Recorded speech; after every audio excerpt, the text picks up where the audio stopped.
সুপ্রিয় বন্ধুরা, শুভ অপরাহ্ন। পানিহাটা ভ্রমণের দ্বিতীয় পর্বে আপনাদেরকে স্বাগত জানাই। একটা সরু রাস্তা ধরে আমরা ধীরে ধীরে সামনের দিকে এগিয়ে যাচ্ছি। গত রাতে প্রচুর বৃষ্টি হওয়ায় রাস্তা কিছুটা কর্দমাক্ত। আমরা সরু রাস্তা ধরে সামনের দিকে যাচ্ছি। রাস্তার দুই পাশে দুইটি টিলা। যে টিলাটি এখন দেখতে পাচ্ছেন, এই টিলার চূড়ায় একটা গির্জা অবস্থিত, সেন্ট অ্যান্ড্রুস গির্জা। আমরা আর একটু সামনে যাই। এখন যে টিলাটি দেখতে পাচ্ছেন, এই টিলার উপরে দাঁড়িয়ে, একেবারে চূড়ায় দাঁড়িয়ে আপনি পানিহাটার যে প্রাকৃতিক সৌন্দর্য সেটা অবলোকন করতে পারবেন। চারিদিকে সবুজের সমারোহ, খুবই চমৎকার পরিবেশ। এখানে আসলে আপনার মন ভালো হবেই। মনোমুগ্ধকর পরিবেশ।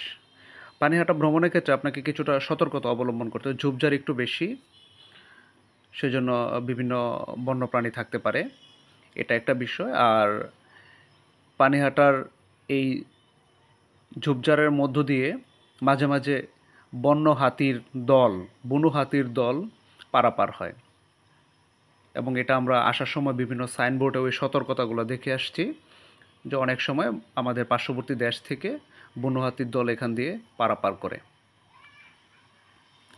পানিহাটা মূলত একদিনের ভ্রমণের জন্য একটি চমৎকার জায়গা। আমরা বিভিন্ন সময় দেখেছি বিভিন্ন স্কুলের ছোট ছোট গ্রুপ, কলেজের ছোট ছোট গ্রুপ দল বেঁধে তারা একদিনের আনন্দ ভ্রমণ করার জন্য এখানে চলে আসে। আপনারাও আসতে পারেন। আমরা এখন ধীরে ধীরে ভোগাই কংস নদীর পাড়ে এসে দাঁড়িয়েছি। বৃষ্টির কারণে, পাহাড়ি ঢলের কারণে কিছুটা ভাঙন দেখা দিয়েছে। সূর্যাস্তের ঠিক আগ মুহূর্ত এখন। খুবই চমৎকার পরিবেশ, ভালো বাতাস বইছে, গরমের বালাই পর্যন্ত নেই। খুবই চমৎকার পরিবেশ, চারদিকে সবুজের সমারোহ। এই নদীটাই আমাদের নোম্যান্স ল্যান্ডে পড়েছে। এটা বলা যায় দুই দেশের সীমানায়। যে অংশটা দেখতে পাচ্ছেন এটা বাংলাদেশ, অপর পাশে যে অংশটা ডান পাশের সেটা হচ্ছে ভারতীয় অংশ। চারিদিকে অপরিসীম সৌন্দর্যে ভরপুর এক জায়গা।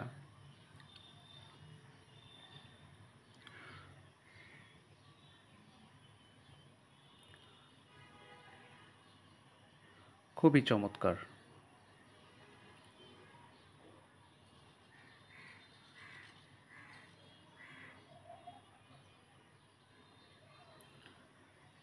যে নদীটি দেখতে পাচ্ছেন, এই নদীর উপরও অনেকাংশে মানুষের, স্থানীয় লোকজনের জীবিকা নির্ভর করে।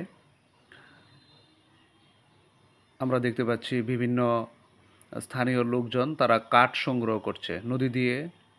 পাহাড়ি ঢলের সাথে বিভিন্ন গাছের টুকরা বা কাঠ ভেসে আসে। স্থানীয় লোকজন সেগুলোকে সংগ্রহ করে কিছুটা তারা লাকড়ি তৈরি করে, আবার কিছু দিয়ে কাঠ বা যদি কোনো আসবাবপত্র তৈরি করা যায় সেগুলো তারা তৈরি করে। এভাবে তারা লোকজন জীবিকা নির্বাহ করে।